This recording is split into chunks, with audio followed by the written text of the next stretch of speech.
할렐루야,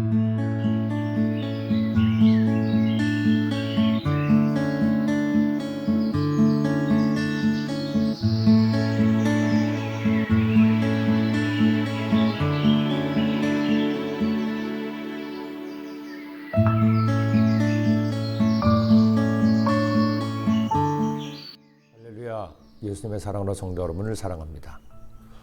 여러분, 오늘은 어버이날입니다. 나를 낳아주시고 길러주시고 오늘 있기까지 사랑의 수고와 희생을 아끼지 않으신 부모님께 이날 하루라도 감사하는 날이죠.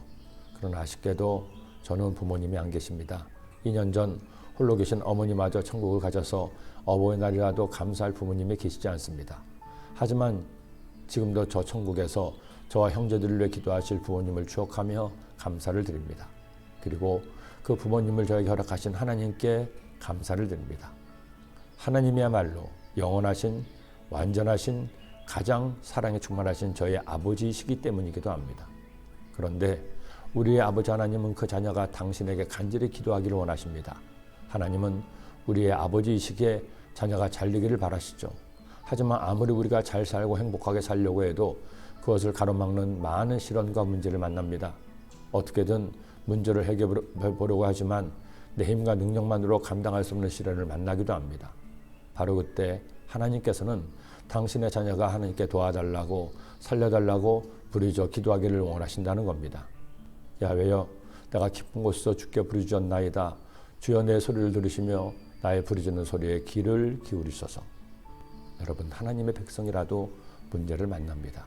시련도 겪습니다. 심지어 예수님도 시험을 당하시지 않았나요?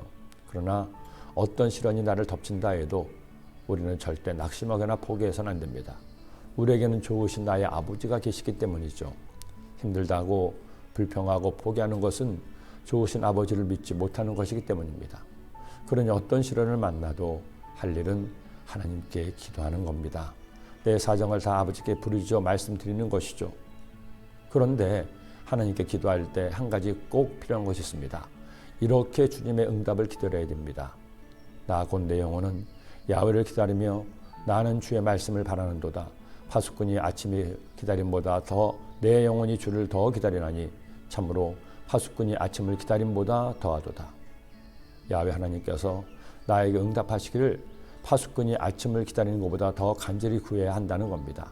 즉 나의 간절함이 하나님의 마음을 감동시킬 때 응답이, 은혜가 임하게 되는 겁니다.